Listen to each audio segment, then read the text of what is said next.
Abra sua Bíblia comigo, por gentileza.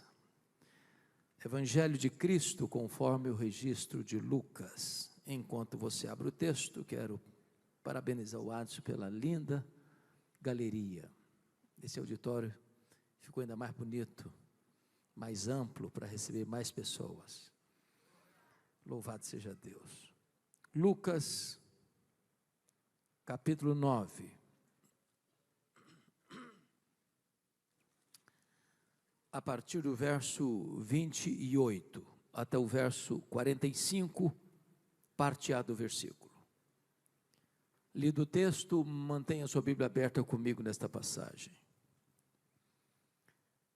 Cerca de 8 dias depois de proferidas estas palavras, tomando consigo a Pedro, João e Tiago, subiu ao monte com o propósito de orar. E aconteceu que, enquanto ele orava, a aparência do seu rosto se transfigurou e suas vestes resplandeceram de brancura. Eis que 2 varões falavam com ele, Moisés e Elias, os quais apareceram em glória e falavam da sua partida, que ele estava para cumprir em Jerusalém. Pedro e seus companheiros achavam-se primidos de sono, mas conservando-se acordados, viram a sua glória e os 2 varões que com ele estavam. Ao se retirarem estes de Jesus, disse-lhe Pedro: Mestre, bom é estarmos aqui. Então façamos 3 tendas, uma será tua, outra de Moisés e outra de Elias, não sabendo, porém, o que dizia. Enquanto assim falava, veio uma nuvem e os envolveu, e encheram-se de medo ao entrarem na nuvem. E dela veio uma voz dizendo: Este é o meu filho, o meu eleito, a ele ouvi. Depois daquela voz, achou-se Jesus sozinho. Eles calaram-se e naqueles dias a ninguém contaram coisa alguma do que tinham visto. No dia seguinte, ao descerem eles do monte, veio ao encontro de Jesus grande multidão. E eis que dentre a multidão surgiu um homem dizendo em alta voz: Mestre, suplico-te que vejas meu filho, porque é o único. Um espírito se apodera dele, e de repente o menino grita, e o espírito atira por terra, convulsiona até espumar, e dificilmente o deixa depois de o ter quebrantado. Roguei aos teus discípulos que o expelissem, mas eles não puderam. Respondeu Jesus: Ó geração incrédula e perversa, até quando estarei convosco e vos sofrerei? Traze o teu filho. Quando se ia aproximando, o demônio o atirou no chão e o convulsionou. Mas Jesus repreendeu o espírito imundo, curou o menino e o entregou a seu pai. E todos ficaram maravilhados ante a majestade de Deus. Como todos se maravilhassem de quanto Jesus fazia, disse aos seus discípulos: Fixai nos vossos ouvidos as seguintes palavras: O Filho do Homem está para ser entregue nas mãos dos homens. Eles, porém, não entendiam isto. Até aqui. Cerca de 8 dias depois de proferidas estas palavras, do que Jesus está falando? Que palavras são essas? O que ocorreu 8 dias antes desse episódio? Esta é a chave de conexão do texto. E o que aconteceu 8 dias antes desse episódio é que Jesus estava no extremo norte de Israel, lá nas fraldas do Monte Hermon, lá em Bânias, onde nasce o Rio Jordão, lá em Cesareia de Filipe, quando ele faz uma enquete com seus discípulos, perguntando a eles: Quem dizem os homens ser o Filho do Homem? E eles responderam: Uns dizem que tu és João Batista, outros dizem que tu és Elias, outros dizem que tu és Jeremias, outros dizem que tu és alguns dos profetas. Em outras palavras, ninguém sabia nada sobre Jesus. Todos erraram. Então Jesus se dirige aos discípulos e pergunta: E vós, quem dizeis que eu sou? E Pedro, que era um falante, e não suportava que ninguém falasse na sua frente, responde pelo grupo: tu és o Cristo, o Filho do Deus vivo. Talvez até aguardando um elogio de Jesus. Parabéns, Pedro, você é um homem antenado. Você é um homem de capacidade intelectual diferenciada. Você conhece as coisas. Mas não foi o que Jesus disse, não. Jesus respondeu assim: bem-aventurado és, Simão Barjonas, porque não foi carne e sangue quem te revelaram, mas o meu Pai que está nos céus. Em outras palavras, ô Pedro, não pense você que você sabe quem sou eu, porque você é mais inteligente que os outros. Você só sabe quem sou eu, Pedro, porque o Pai me revelou para você. Porque se o Pai não tivesse me revelado para você, como os outros, você também não saberia quem eu sou. E Jesus engata e diz: eu também te digo que tu és Pedro, e sobre esta pedra eu edificarei a minha igreja, e as portas do inferno não prevalecerão contra ela. Está aqui em Mateus 16, 18, um dos textos mais importantes da Bíblia, de cuja correta interpretação depende o futuro do cristianismo. Quem é a pedra sobre a qual a igreja está edificada? Nesses 20 séculos de cristianismo, nós tivemos 3 interpretações desse texto. Uma delas, subscrita por mais de 800 milhões de pessoas, é que Pedro é a pedra. Há uma frase em latim muito conhecida: ubi Petros ibi ecclesia. Onde está Pedro? Aí está a igreja.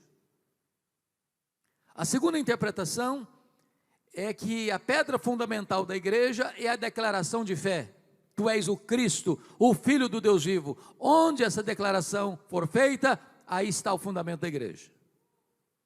A terceira interpretação, penso eu, subscrita por todos nós, ou pelo menos pela maioria de nós, é que o próprio Cristo é a pedra sobre a qual a sua igreja está edificada. O texto nos leva a essa compreensão, se não vejamos.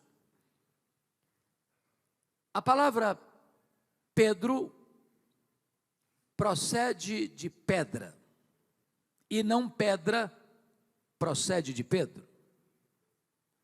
Na língua grega, a palavra Pedro é Petros, e Petros é um fragmento de pedra. A palavra pedra é a palavra Petra, e Petra é uma rocha inabalável. Metáfora só usada para Deus em toda a Bíblia. Então o que Jesus estaria dizendo é o seguinte: eu também te digo que tu és um fragmento de pedra, mas sobre esta rocha que sou eu edificarei a minha igreja. O pronome demonstrativo também nos ajuda a entender, porque tanto no grego, quanto no inglês, quanto no português, há uma diferença entre esta e essa. Eu estou com a minha Bíblia, eu digo esta Bíblia. Se eu me afasto do púlpito, eu digo essa Bíblia. Se Jesus tivesse a intenção de dizer que Pedro era pedra, ele teria dito assim: eu também te digo que tu és Petros, e sobre essa pedra eu edificarei a minha igreja. Mas não foi o que ele disse. Eu também te digo que tu és fragmento de pedra, mas sobre esta pedra, sobre esta rocha, eu edificarei a minha igreja. De tal maneira que Jesus é o fundamento da igreja. Paulo diz: ninguém pode lançar outro fundamento além daquele que já foi posto, o qual é Cristo Jesus. Segundo, Jesus é o dono da igreja. Eu edificarei a minha igreja. A igreja não é sua, a igreja não é minha, a igreja não é nossa, a igreja tem dono, e o dono da igreja tem marca de cravo em suas mãos. Terceiro, Jesus é o edificador da igreja. Ele diz: eu edificarei a minha igreja. Quem edifica a igreja não é você, nem eu, nem nós. Quem edifica a igreja é o próprio Senhor Jesus. Nós poderíamos usar todos os nossos recursos, nosso conhecimento, nossa metodologia, e nós não produziríamos sequer um convertido. O apóstolo Paulo entendeu isso quando disse: eu plantei, Apolo regou, mas o crescimento vem de Deus. De tal maneira que nem o que planta, nem o que rega é coisa nenhuma, mas Deus que dá o crescimento. Quarto, Jesus é o protetor da igreja, e as portas do inferno não prevalecerão contra ela. A igreja de Cristo é indestrutível. Nem os homens, nem os demônios podem destruir a igreja, porque aquele que a comprou com seu sangue é o seu próprio protetor. Então Jesus clareia para os seus discípulos que Ele é o fundamento da igreja, Ele é o dono da igreja, Ele é o edificador da igreja, Ele é o protetor da igreja. Deixado isso claro, diz Mateus 16, que Jesus passa uma nova fase do seu discipulado, a um novo estágio do seu ensino, e aborda com os seus discípulos um assunto que jamais tinha tratado com eles. Revela a eles que era necessário que ele subisse para Jerusalém, fosse entregue nas mãos dos principais sacerdotes e escribas, para ser crucificado, para ressuscitar ao terceiro dia. Quando Pedro escuta essa conversa, ele que acabara de declarar que Jesus era o Cristo, Filho do Deus vivo, diz a Bíblia que chama Jesus à parte. Vem cá, Jesus, vem cá um pouquinho, vem cá um pouquinho, vem cá um pouquinho. E passa a repreender Jesus. Tem compaixão de ti mesmo.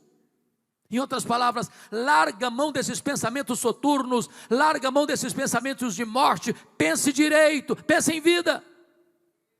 E Jesus olha para ele e diz: arreda, Satanás, és para mim causa de tropeço, não cogita das coisas de Deus, apenas das coisas dos homens. Pensem comigo, se Pedro fosse o fundamento da igreja, a igreja estaria edificada sobre areia movediça. Mas bendito seja Deus, porque a igreja está edificada sobre a rocha que não se abala. Agora entendamos uma coisa: Jesus não está chamando Pedro de Satanás aqui não. Segundo, Jesus não está dizendo que Pedro está endemoniado. Terceiro, Jesus não está mandando Pedro arredar. Quarto, Jesus está mandando Satanás arredar. Que Satanás? O Satanás que está tentando induzir Pedro a afastar Jesus do caminho da cruz. Porque se não discernirmos isso, nós vamos dizer: arreda, Pedro. Aí o Satanás fica. Não, quem tem que arredar é o Satanás. O Pedro fica. O Pedro é discípulo. O Pedro é apóstolo. Em Pedro Jesus vai continuar investindo. Eu quero dizer para você que apesar dos nossos fracassos, das nossas mazelas, dos nossos deslizes, das nossas quedas, o Senhor Jesus não desiste de nós. Prova disso é que 8 dias depois, e aqui começa o nosso texto, 8 dias depois de proferidas essas palavras, Jesus sobe a um alto monte para orar. E quem que ele leva? Pedro, Tiago e João. Certamente aqueles discípulos estavam um pouco abalados com a notícia de que Jesus ia ser crucificado, e Jesus quis dar para eles um antepasto das glórias do céu, mostrando para eles que o caminho da glória passa pelo caminho da cruz. E a partir de agora eu quero olhar para esse texto em 3 ângulos. Primeiro ângulo, olhando a espiritualidade de Pedro, Tiago e João, os discípulos que sobem com Jesus para o monte. O segundo ângulo do texto, os 9 discípulos que ficaram no sopé do monte, chamaríamos de vale. E o terceiro aspecto do texto é a espiritualidade do próprio Jesus. Então eu vou chamar a espiritualidade de Pedro, Tiago e João, que sobem com Jesus, veem milagres extraordinários, mas não obstante isso, estão desprovidos de entendimento espiritual. Eu vou chamar de espiritualidade do monte, do êxtase sem entendimento. Vamos chamar a espiritualidade dos 9 que ficaram, cercados de uma multidão estavam, e surge um homem, um pai aflito, pedindo socorro, para o seu filho único que estava endemoniado. E diz o evangelista Marcos, no capítulo 9, texto paralelo deste, que os discípulos estavam discutindo com os escribas. E quando o pai apresenta o filho para eles, eles não puderam libertar o menino. Vou chamar essa espiritualidade da espiritualidade do vale, da discussão sem poder. E vamos olhar em terceiro lugar, o terceiro ângulo, a espiritualidade de Jesus, que pode ser resumida em 3 palavras: oração, obediência e poder. É sobre esses 3 assuntos que nós vamos tratar a partir de agora. Então vamos dar uma olhadinha na espiritualidade do monte, do êxtase sem entendimento. Notem comigo que Jesus sobe esse monte para orar, e ele ora, e Pedro, Tiago e João dormem. O que dá prazer em Jesus dá cansaço neles. O que é o deleite de Jesus dá sono neles. Nesse monte, 4 milagres extraordinários acontecem. Primeiro milagre: Jesus é transfigurado na presença deles. O rosto de Jesus brilha como o sol, as vestes de Jesus brilham como a luz. Segundo milagre: Moisés e Elias, representantes da lei e dos profetas, respectivamente, aparecem em glória, conversando com Jesus, conforme o verso 31, sobre a sua partida para Jerusalém. A pauta daquela reunião de Moisés e Elias com Jesus é sobre a sua partida para Jerusalém. A palavra partida aí no grego é a palavra êxodos, de onde vem a nossa palavra portuguesa êxodo. O que é o êxodo? A libertação de Israel da escravidão do Egito. Qual foi o ponto central da libertação? A Páscoa, quando um cordeiro foi imolado, o sangue foi vertido e aplicado no batente das portas. O que Moisés e Elias estão conversando com Jesus é sobre a sua morte na cruz. Assim como o êxodo foi a libertação de Israel da escravidão do Egito, a morte de Cristo na cruz é o nosso êxodo. Lá ele rompeu as nossas cadeias, lá ele quebrou os nossos grilhões, lá ele nos tornou verdadeiramente livres. Terceiro milagre: uma nuvem luminosa os envelopa, os engole, os envolve. Quarto milagre: de dentro da nuvem surge uma voz divina dizendo: este é o meu filho, o meu eleito, a ele ouvi. Os discípulos estão pisando num terreno sobrenatural, eles estão vivendo o extraordinário. A Shekinah de Deus brilha entre eles, a glória de Deus desce para a terra. Eles estão vendo coisas insólitas e extraordinárias, mas apesar disso, eles não têm discernimento espiritual. Por que é importante dizer isso hoje? Porque nós estamos vivendo uma geração, irmãos, que está correndo atrás de milagres, sôfrega atrás de milagres, gente fazendo propaganda de milagre que nunca aconteceu, gente comercializando falsos milagres, gente acreditando em qualquer coisa que dizem ser milagre. Agora notem, o milagre não é o evangelho. O milagre é uma evidência do verdadeiro evangelho, mas não é um substituto do evangelho. E é curioso que nesse monte tem 3 gerações representadas: a geração de Moisés, a geração de Elias, a geração dos apóstolos. Leia sua Bíblia e você verá que essas foram as 3 gerações que mais viram milagres na história, ao mesmo tempo as 3 gerações mais incrédulas da história. Sabem por quê? Porque a fé não vem pelo milagre, a fé vem pelo ouvir e ouvir a palavra de Deus. Eles estão vendo milagres, mas não têm discernimento. E do que eles não têm discernimento? Primeiro, eles não discerniram a centralidade da pessoa de Jesus. Quando Pedro disse para Jesus assim: mestre, bom estarmos aqui, então nós vamos fazer 3 tendas, uma vai ser tua, outra vai ser de Moisés, outra vai ser de Elias. Diz a Bíblia que Pedro não sabia o que estava falando. E por que Pedro não sabia o que estava falando? Estava falando uma bobagem. Que bobagem? Pedro está comparando e equiparando Jesus a Moisés e a Elias. ao representante da lei e ao representante dos profetas. Mas Jesus não é apenas um grande homem entre os homens, Jesus é o próprio Deus entre os homens. Ele é único, Ele é singular, Ele é incomparável. Você lê na história alguns homens que receberam epíteto, adjetivo de grande: Alexandre o Grande, Herodes o Grande, Napoleão o Grande.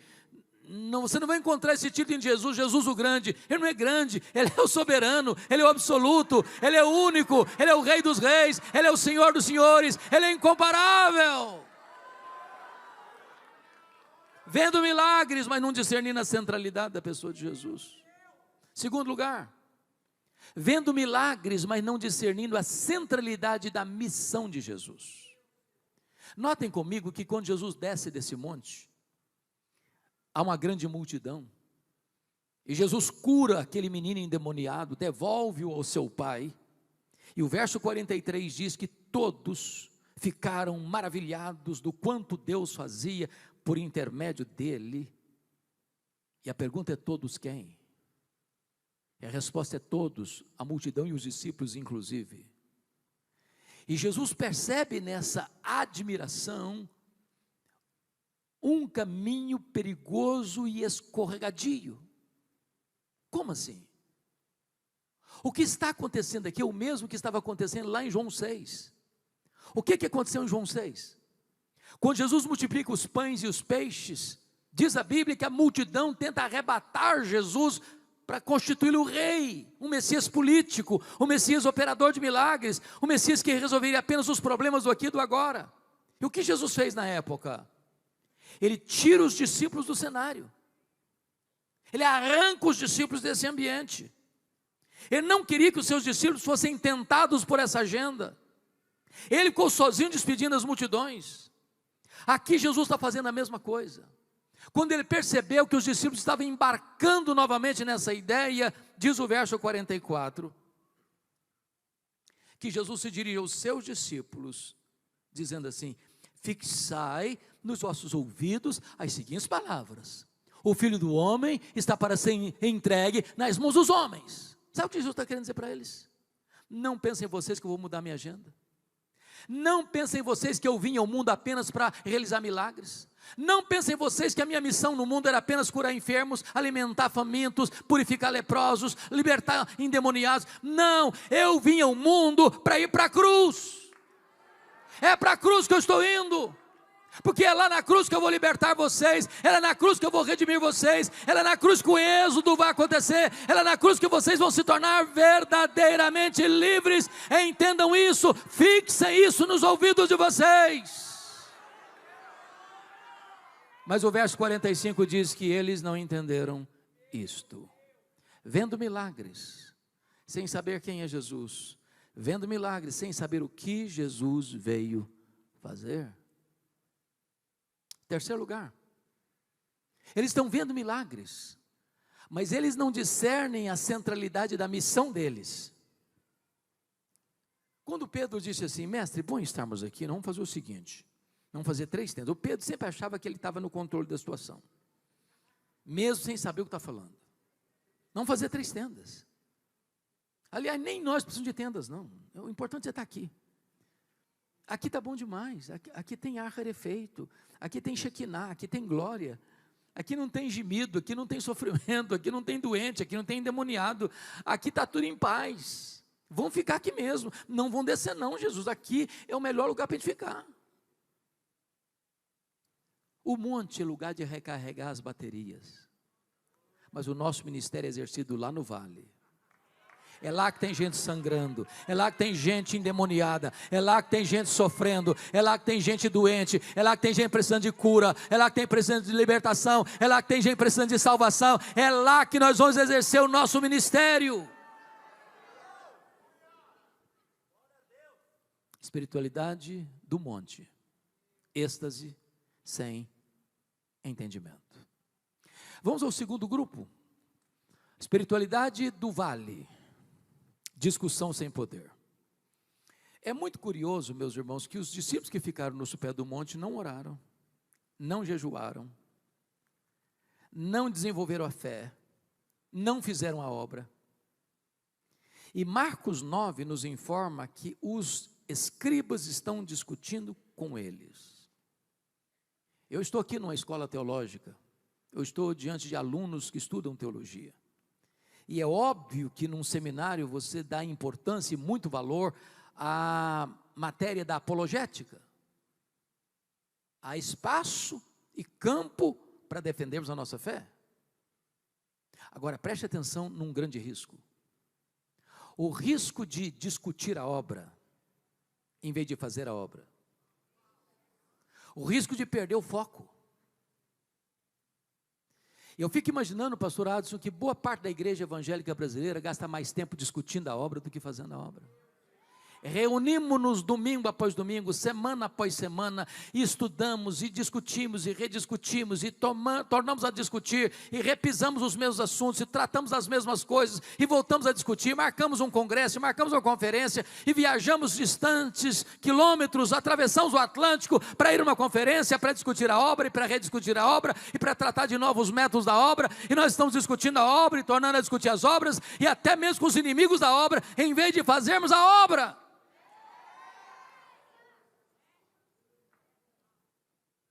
Às vezes o inimigo quer nos tirar do foco, como tentou tirar Davi do foco, através do seu irmão Eliabe, que queria discutir com ele. Davi percebeu que ele estava querendo tirar o foco dele era vencer o gigante e não discutir com seu irmão. Às vezes o inimigo faz o que fez com Neemias, querendo de todo jeito sentar com ele à mesa, para paralisar a obra. Diz, não, eu estou fazendo uma grande obra, não tem tempo para conversar não, agora é hora de fazer a obra, em vez de discutir a obra. Agora, enquanto os discípulos discutem a obra com os inimigos da obra, o diabo está agindo. E agindo com crueldade. Filho único.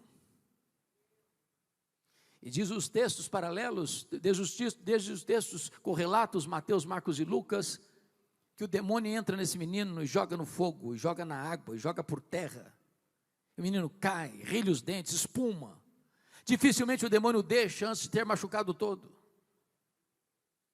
Diz os textos que está dentro desse menino um espírito mudo, um espírito surdo, um espírito imundo, uma casta de demônios,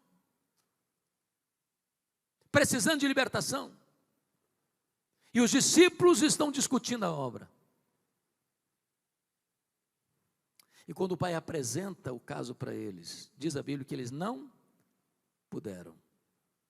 Agora notem comigo, por favor, capítulo 9, versículo 1 desse texto, de Lucas 9, que está escrito assim: tendo Jesus convocado os 12, deu-lhes poder e autoridade sobre todos os demônios. Quantos demônios? Todos os demônios. E para efetuarem curas.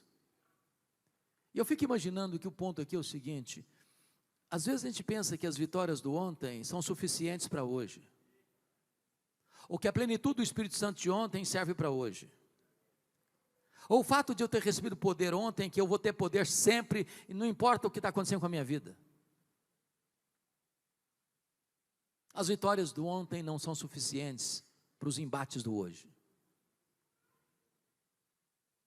Eles já tinham tido vitórias esplêndidas no passado, mas agora estão fracassando. Dr. Mark Lloyd Jones, no seu livro Combate Cristão, diz que há demônios e demônios. Nem todo grau de resistência em batalha espiritual tem o mesmo nível. É por isso que quando eles perguntaram para Jesus, por que nós não conseguimos? O que aconteceu conosco? Nós não pudemos. E Jesus disse o seguinte: se vocês tivessem fé, o tamanho de um grão de mostarda, vocês diriam para esse monte, sai daqui, transporta para lá. E aconteceria o mesmo. Isso aconteceria. Do que Jesus está tratando? Ele não está falando geograficamente que você vai transportar um monte para outro lugar geográfico. O que é um monte? É alguma coisa irremovível. Não consegue fazer no braço. Aquilo que você não pode fazer, que o homem não pode fazer, se você crer, Deus pode fazer. Jesus disse: vocês não puderam, porque esta caça só sai com oração e jejum. Você pode ser um teólogo, que conheça todos os aspectos bíblicos e teológicos sobre oração. Você pode conhecer todas as pessoas que oraram na história e tiveram vitórias na oração. Isso não é suficiente. É preciso buscar a Deus. Porque não há cristianismo sem poder e não há poder sem oração. É preciso jejuar, porque jejum é fome de Deus. E eu gosto muito quando o Dr. John Piper faz a seguinte colocação, lá em 1 Coríntios 10, 31. Portanto, quer comais, quer bebais, quer façais qualquer outra coisa, fazei tudo para a glória de Deus. E ele mesmo pergunta, bom, se eu como então para a glória de Deus, ou qualquer outra coisa inclui o jejum, e eu jejuo para a glória de Deus, qual a diferença entre comer e jejuar? Se eu faço ambas as coisas para a glória de Deus? E a resposta dele é magnífica. Ele diz assim, quando você come, você se alimenta do símbolo do pão do céu. O pão da terra é símbolo do pão do céu. Quando você jejua, você não se alimenta do símbolo, você se alimenta do próprio pão do céu. Por isso o jejum é fome de Deus. Se a igreja quer poder, ela precisa crer, ela precisa orar, ela precisa jejuar. Agora notem, é que o diabo está agindo na vida de um menino. De um menino. E eu não sei se vocês concordam comigo, meus irmãos, mas a sensação que eu tenho é que hoje há uma agenda global, supra-humana, para não dizer demoníaca, que está por trás de todo o trabalho lúdico infantil, que está por trás da educação infantil, seja na televisão, seja no cinema, seja na literatura, seja na grande mídia. Há poucos dias, pastor Adson, eu fiquei chocado quando li que aqui no Brasil, no interior do Brasil, um diretor de uma escola identificou um livro que foi enviado para a escola como material didático para a escola, uma história macabra. E ele recolheu o livro. E o livro contava a história de um homem, de um pai, que propõe casamento com a filha. Com a proposta de a filha aceitando casar-se com ele, o pai, que eles escravizariam a esposa, a mãe. E o pai, sentindo-se rejeitado na proposta, a filha rejeita a proposta do pai, o pai persegue a filha. O pai, sentindo-se rejeitado, resolve dar a filha para outro homem, a filha inconformada, comete suicídio. E eu pergunto a vocês, que pedagogia tem isso? Que propósito tem isso? O que está por trás disso? Qual a intenção de uma literatura dessa? Como é que se envia para uma escola uma história macabra dessa como recurso pedagógico? A não ser que se quer confundir a mente das crianças, destruir os valores da família, arruinar com os alicerces da nação. Quando esse pai chega para Jesus, Jesus pergunta para ele assim, desde quando acontece isso com esse rapaz? Qual foi a resposta do pai? Desde a sua infância. E a palavra grega lá em infância é brefos. E brefos descreve desde a vida intrauterina até a primeira infância. Já pensou o que é um bebê esquisito? Você já imaginou esse menino brincando com os coleguinhas, e de repente o demônio entra nele, ele sai correndo e pula no fogo? Ele está brincando e ele sai correndo e pula na água. O demônio joga no chão e se machuca todo. Você já imaginou o transtorno emocional dessa família? A angústia desse pai? E quando esse pai descobre que os discípulos de Jesus estão na área, parece que é um alívio na alma deles. Agora sim eu vou encontrar a resposta, os homens de Deus chegaram, eu vou encontrar uma solução para minha casa. E ele apresenta o caso para os discípulos e eles não puderam. E quando o pai vai dizer para Jesus, eu apresentei o meu filho aos teus discípulos, mas eles não puderam, diz a Bíblia que Jesus solta um gemido de sofrimento e dor. Ó geração incrédula e perversa, até quando eu vos suportarei? Porque se você e eu estamos sem poder, não é por falta de poder, é porque nós não estamos buscando poder. Há muitas crianças hoje atormentadas, Eu estava começando o meu pastorado em Bragança não, em Vitória, em 1985. Eu comecei em Bragança em 82. Em 85 cheguei em Vitória. Uma mulher da classe média alta foi convertida a Cristo. E eu tive o privilégio de batizá-la, de discipulá-la. E essa mulher tinha uma criança de 3 anos, uma menina. E um dia ela está caminhando pelas ruas de Vitória, com a criança de 3 anos no colo, cantarolando um cântico espiritual. De repente, a menina desfigura o rosto no colo da mãe e começa a falar blasfêmias pesadíssimas contra o nome de Jesus. A mãe tomou um susto, pensou que se tratava de um surto psicótico, dali mesmo foi para um psiquiatra, examinaram a menina, não detectaram nada, levou para outros médicos, examinaram, fizeram vários exames, não detectaram nada, e a mãe me liga aflita e diz: pastor, eu preciso de ajuda. Eu disse: traz a sua filha aqui. E a mãe chegou, eu estou no meu gabinete pastoral, assentado do lado de cada mesa, a mãe se assentou do lado de lá da mesa, com a criança no colo, e eu conversando com a mãe, e a menina me olhando com um olhar pesado. Quando eu comecei a falar do poder do nome de Jesus, o demônio entrou nessa menina, e ela pulou do colo da mãe, e serpenteava como uma cobra no carpete do escritório, falando blasfêmias. Eu clamei pelo nome de Jesus, o Senhor a libertou. E eu perguntei: mamãe, me conta um pouco da história dessa criança. E ela me disse: o meu marido estava fortemente envolvido com feitiçaria. E quando eu estava grávida, ele dedicou essa criança aos espíritos, aos demônios. E eu fico imaginando quantas crianças hoje vivem o drama de uma ação maligna. E as pessoas aflitas, buscando resposta na igreja, nos discípulos de Jesus. E quantas vezes estamos desprovidos de poder, porque em vez de estarmos fazendo a obra, nós estamos discutindo a obra. Em vez de estarmos nos dedicando à oração e jejum, e desenvolvendo uma fé genuína naquele que é o todo-poderoso Deus, nós estamos gastando tempo discutindo a obra com os inimigos da obra. Espiritualidade do vale, discussão sem poder. Mas eu gostaria de olhar agora, finalmente, o modelo que nós temos em Jesus. E aquilo que nós temos em Cristo Jesus como exemplo, partem ou podem ser observados em 3 aspectos. Primeiro, oração. Jesus subiu esse monte para orar. E ele orou. E porque ele orou, diz a Bíblia, o rosto dele resplandeceu. Porque ele orou, as vestes dele resplandeceram de brancura. Porque ele orou, a Shekinah de Deus desceu. Porque ele orou, a glória de Deus se manifestou. Se nós quisermos ver a glória de Deus se manifestando, nós precisamos orar.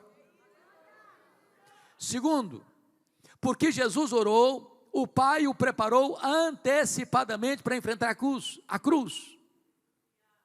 A conversa de Moisés e Elias no verso 31 é sobre a morte, é sobre a cruz, é sobre a partida, é sobre o êxodo. E o que o pai está mostrando para o filho é o seguinte: olha, o caminho da glória passa pela cruz, mas o fruto da cruz é a glória. Quando você ora, Deus prepara você antecipadamente para enfrentar os grandes desafios da vida. Terceiro, porque Jesus orou, o Pai o defendeu. Eu fico imaginando a história de Jesus com Pedro, porque há 8 dias o Pedro cometeu uma gafe terrível, repreendendo Jesus. E Jesus o repreendeu firmemente. 8 dias depois, o Pedro comete outra gafe, comparando Jesus com Moisés e Elias. Acho que Jesus podia ter dito assim para ele: ô Pedro, outra vez, Pedrão, você não está entendendo nada, de novo. Não, Jesus não se defendeu não, Jesus orou, e porque Jesus orou, o Pai o defendeu, envolvendo-os numa nuvem, e falando de dentro da nuvem: este é o meu filho, este é o meu eleito, a ele ouvi. E quando eles abrem os olhos, não tem mais Moisés, não tem mais Elias, é só Jesus, é só Jesus, é só Jesus. Você não tem que se defender, você tem que orar. Porque quando você ora, Deus defende você. Quando você cuida da sua piedade, Deus cuida da sua reputação. Segundo lugar, nós aprendemos com Jesus o caminho da obediência. Porque se a pauta da conversa de Moisés e Elias com Jesus foi sobre a sua partida, foi sobre a sua morte, a pergunta é: que grau de compromisso Jesus demonstra ao descer do monte com essa agenda? Em primeiro lugar, versículo 44, ele diz para os discípulos, e eu gosto demais dessa expressão: fixai nos vossos ouvidos as seguintes palavras, preste atenção, ligue as antenas, não percam a palavra. Eu estou indo para a cruz, é para isso que eu desci do céu. Essa agenda não foi feita na terra, foi feita no céu, não foi feita no tempo, foi feita na eternidade, não foi feita por homens, foi feita pelo Pai. E é para lá que eu estou indo. Não tentem me desviar do caminho, eu estou indo para a cruz. Obediência. Notem comigo o verso 51, por gentileza.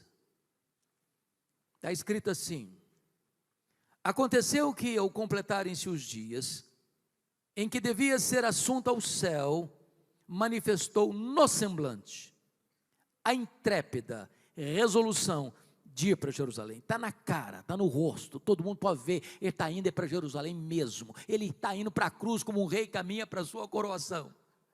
Mas ele não demonstrou uma convicção frouxa, um compromisso lânguido, ele não demonstrou medo, covardia, não, demonstrou na sua fisionomia uma intrépida, uma corajosa resolução de ir para Jerusalém.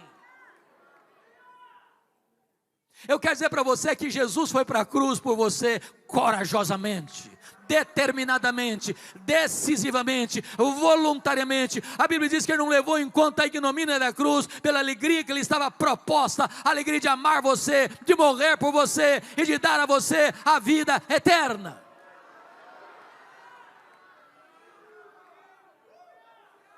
Confira o verso 53, por gentileza. Mas os samaritanos não o receberam, porque o aspecto dele era de quem decisivamente ia para Jerusalém. E aqui ele não está indo para Jerusalém para uma festa, para comemorar algumas coisas lindas e voltar para casa cheio de alegria e saúde, não. Ele está indo para Jerusalém para morrer, e ele está indo decisivamente. Obediência. Ainda que a obediência passe pelo caminho da cruz. Finalmente, oração, obediência. Terceiro, poder. Poder. O texto está marcado por esse tema. Eu apresentei meus filhos, teus discípulos, e eles não puderam. Agora diz Jesus para o pai: traz o teu filho. Quando o pai estava levando o filho, o demônio entrou no menino e o jogou por terra. E diz Marcos, e só Marcos relata isso no capítulo 9, texto paralelo deste, que Jesus diz para aqueles demônios, aquela caça de demônios: sai desse menino e nunca mais voltes a ele. Vocês bem sabem que uma pessoa endemoniada pode ser liberta, e se ela não se arrepende e crê em Jesus, os demônios podem voltar, e a situação fica pior ainda. Mas a ordem é peremptória e categórica: sai e nunca mais voltes. Autoridade e poder. A voz de Jesus é poderosa. Quando ele fala, o sol para. Quando ele fala, as estrelas aparecem. Quando ele fala, o mar se acalma. Quando ele fala, o vento cessa. Quando Ele fala, uma mula profetiza. Quando Ele fala, os anjos saem em retirada para atender a sua voz. Quando Ele fala, os demônios têm que bater em retirada. Quando Ele fala, tudo acontece, porque a sua voz é poderosa. Louvado seja o seu nome.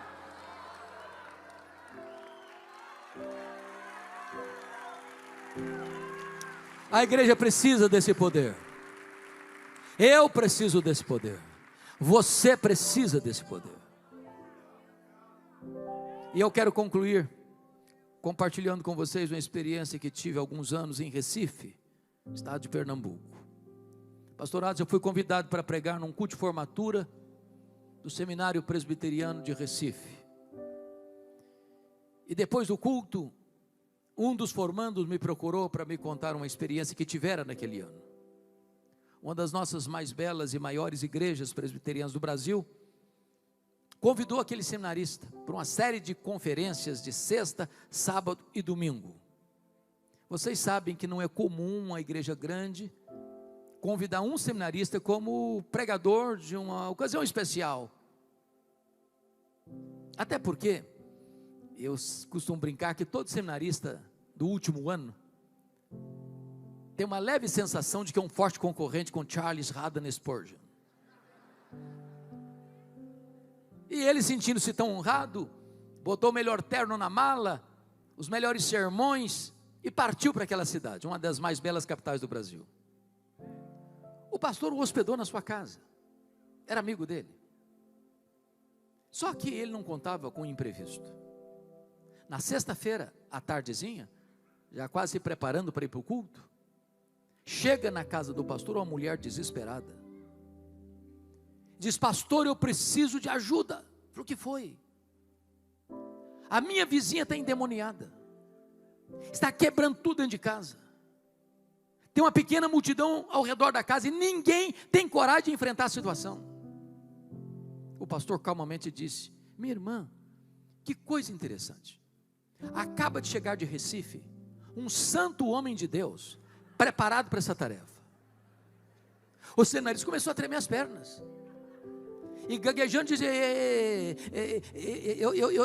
eu só vim avisar o senhor que eu estou indo embora. Naquelas colunas, diz: meu Deus, eu sou teu servo, Senhor, não me deixes humilhado aqui, devolve-me as forças, devolve-me o poder, reveste-me com teu poder, Jesus.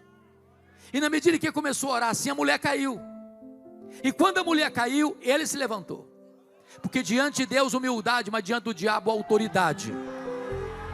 E ele deu ordem aos demônios para saírem, e a mulher ficou completamente livre. Completamente livre.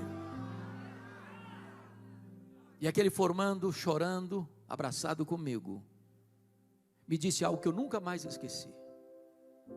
Ele me disse: eu entendi ali que não basta ser crente, não basta ser seminarista,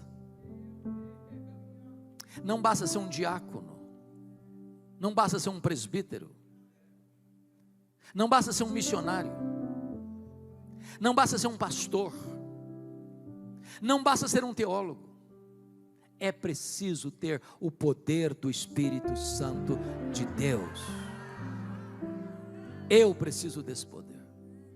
Você precisa desse poder. Nós precisamos desse poder. Que evitemos a espiritualidade do monte, do êxtase sem entendimento. Que evitemos a espiritualidade do vale, da discussão sem poder. Que abracemos nesta noite a espiritualidade de Jesus, da oração, da obediência e do poder. Que Deus nos abençoe. Amém.